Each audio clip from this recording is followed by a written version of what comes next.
It's Hooty Hoo Day. Hooty Hoo Day, what's that?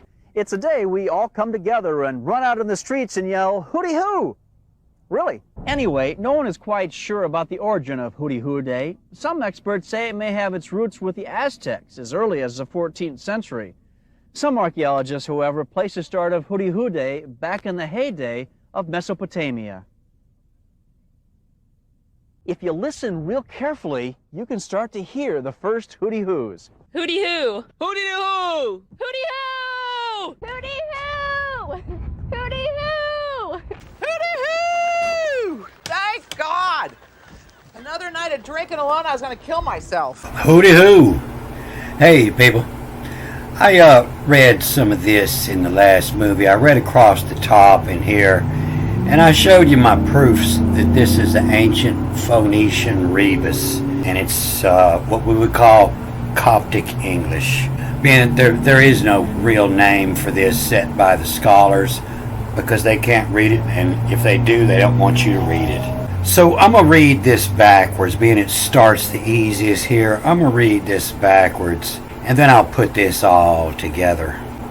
These guys down here, they have a little code in them. You can see that there's some differences, and there's not enough detail to tell, so I'm not going to try to read that, but we can see this plainly. And up here, the Egyptologists will tell you that these are legs, and they've been scarred up with knives, cut somebody's legs off and scarred them with a knife. And nah, that's not true. This is the old symbol of divisions of land. And on the top, this is a parrot, and this is the same. And so you have two of these standards that are the same here. And so the ancient word for two was die or buy, D-I or B-Y. So the parrot's fairly easy. We can see it in the codes for the Roman standards. And we can tell that that's a parrot because they'll let us know that the idolatrous peoples had images of their gods or symbols of their princes on the insignias. The Egyptians chose the parrot, crocodile. And so the parrot gets its meaning from Rome. And it means the citizens. And so, parrots can talk. And so it means if you're not a citizen, you don't get a say in the matter.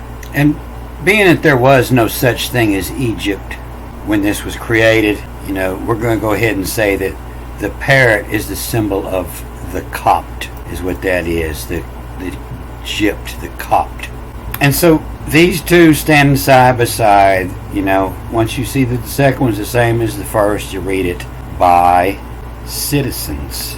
And this is read as of the lands divided, by the citizens' lands divided. Or if you want to go with legs, it's by the citizens' ledges. And so this symbol here is a dog eating the liver. And so it's hard to draw a liver and tell what it is. So they always add the dog in there, the dog that bit you.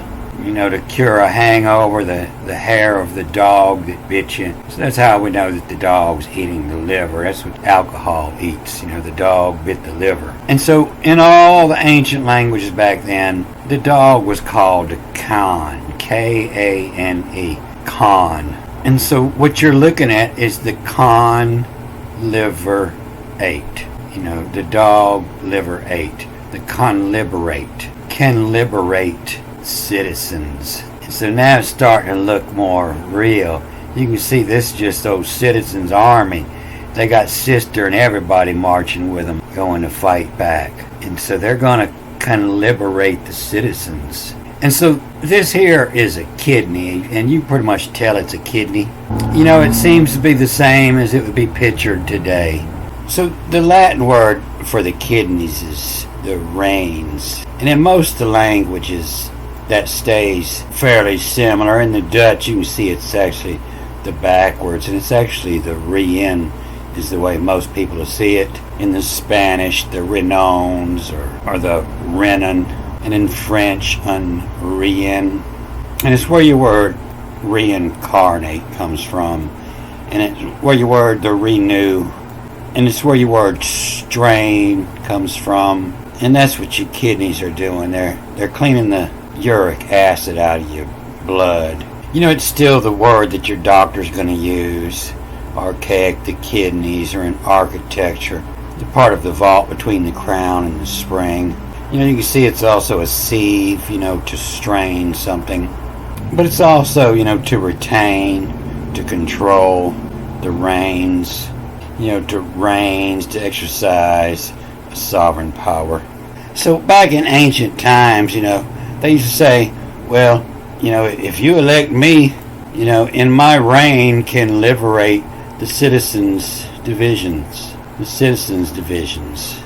So this symbol here, it's in the Garner's Egyptian sign list, and they're not sure what it is, if it's a C or a T, and it looks like, you know, a shackle, and it's about what it is, you know, it's a rope shackle, you know, and the shackle's used to connect, and so it makes me think this is a CT or a TC, you know, and it's the CT that's in connect. You see it here, they call it tethering rope, and it's given a T or a C. And the loaf of bread represents a T, so all you have is some T's and C's here. And it's not really a word, it goes with this word here. And so this is the word that was on top, they call narmer. And I think that's just because it's the only way it doesn't have a meaning. But you court it around, it's in the court, and you court it around like a tennis ball, you know, you bounce it back and forth. And you know this is a fish, and this is a awl, and you know this is a mar, and this is a nar. And you know that the mar means high. And so it's the mariner official, you know, and the all official. You know, the all, this is the base word for God in the Hebrew is the all. And so it's just like, you know, all the Hebrew and Greek poetry. You know, they give you a word, they let you tease it all around every which way it can go. And then they show you some more ways that it can go by adding more letters. So if we read these, you know, the top down and then back up, and then with the bolos here, this is just a BOLOS. And so it's the official narcissist, you know, the narcissist, CTTCT, the official narcissist, the official narcissist of all, as, you know, the TVOL, statistical as, you know, the last OS is the as rain can deliberate citizens. You know, the official narcissistical as rain can deliberate citizen. So the main reason I started over here is because this would just blow your mind. But this reads from the top down. You're reading 1, 2, 3, 4 symbols here. And this one on the top is where your word immortal comes from. And they'll tell you this is the desherate crown, and it means more to de-shirt. And so what you're looking at here is hammer toil, the hammer toil. And this is what it is right here. It's the hammer on this gun. And so this hammer is connected to a spring. You don't see the spring, it's down here. So they put the spring up here so you can tell, and it's a toil. And that's where your word coil comes from, a coil spring. And toil is work, you know, and it means the hammer is toiled, it's wound up, and I'm done gone immortal. The hammer's cocked, and I'm ready to go. This is a flail. That's where your word flagellance comes from, and it just means go. It's the tail on a tiny organism that it uses to swim. It's like the tail of a tadpole, you know, and it means to go. Hammer cocked, you know, feeling immortal.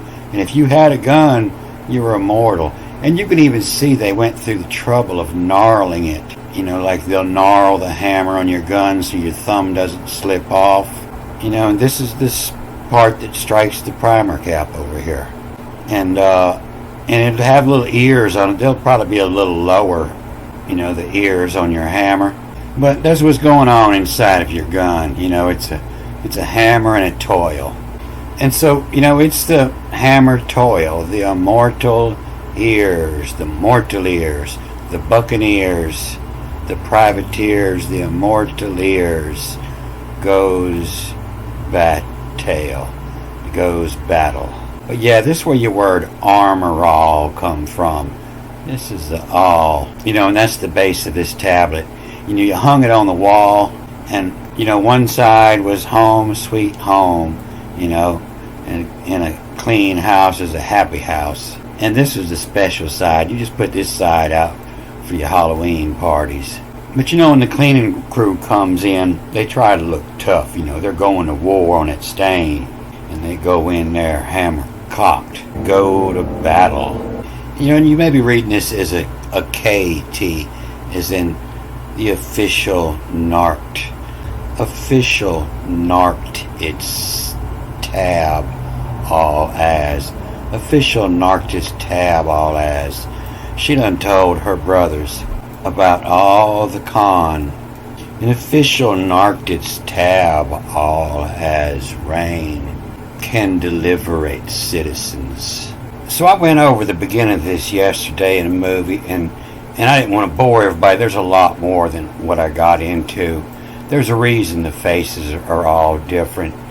And what you're looking at here is a side view of the palm. And these are the two nuts you'll see on the coins. It's trying to represent this symbol here, with the dates hanging down, with the two bunches of dates. And that just tells me it has to do with the date. You see here the two dates, the by dates, to abide, by the dates. And then they got the phonic symbol for the ears, the funny ears is what they got. So you got to expect it's going to sound funny when you read this. If it don't sound funny, you're not getting it. It's nothing serious about it. And so this is sitting in a court here, and it's like on a tennis court. You bat the ball around, court it. It's the mar, the high, and the fish, the high fish, the mariner, and then the fish all, the high fish official. In the parable, in the official pen, pashal, and then the fun atonit, the fun atonit, phonices. Here's the shoe, just reading this, the P and shoe and D, B-R-I, and so it's the studio, another name for present, in resent. And so that's what he's saying, is he's in resent of the other word for the Pishu. So he's not want to say ruler, he wanted to say a cubit. So as he was in his fun of fantasies, and he's dreaming, in resent of the rule, and hammer-cocked, immortal. You get pissed off, you hammer-cock, and you march out the house thinking you're immortal. In immortal goes battle. Official Narstiktable rain can deliver citizens, can deliberate citizens. And this is through where? This is a D. It looks like a saloon door. And this is a where, W-R. And it means door. And it doesn't always mean door. Sometimes it means feet. When you're young, every time you come through the door and mama hollers at you, feet, wipe your feet. So you think the door means feet, but it means, the through, away, where. And, this looks like a saloon door, and it almost looks like hieroglyph for a door. They got it turned the other way here. It's representing a top view. But it's also, a door. If it was a square on this side, it would be a seal, for a tomb. Has a track and it slides in. But yeah, if you go look down at your threshold, it'll look a lot like that. And it just means door, D-U-R, and it means through where. And this is where is an ancient city of Ur. It's a where it's happening. And through where. And then you have another citizen, and he's on a fish hook, a spear, You know, it's like this, and it represents a catch. You know, it's a sharp edge that's going to catch something. And it's just telling you, you know, the citizen to catch the boat. The boat meaning B is in and O-A-O-T-E, in out, to catching out. And so these don't read back and forth because it's one hieroglyph. You know, he's holding on here. You know, these over under are separate. You know, through the door, through where, the catching out. And that's the same term they'll use in the jailhouse today when you don't want somebody in your cell. You tell them they need to be in catching out. Through where, catching out. So I just went over this and I seen that I forgot to say by before I said citizens most every time. You know, but it's to deliberate by the citizens. Not to deliberate the citizens, but to liberate by the citizens. And then this part's it's a lot more difficult. I'm still looking for information in the Bible to help read this, and it's because it's losing count. You know, you got 10 bound men here, and 10 men with their head cut off, and then you look here and you got 9 of them with their dick tied to their head. You can see this one doesn't have it. He's still got his dick. And then you got 8 of them with their feet in the other direction. Possibly. I can only see 2 of them here with the feet in the other direction. And the feet are all wore off over here, so I can't really say. But I found some more places in the Bible where it talks about this, so I'm reading them in the Hebrew and Greek now to see if I can figure this out a little better. And I'll put this in the next movie and finish this all out. So if you missed that movie where I read the first, I explain a lot more of this.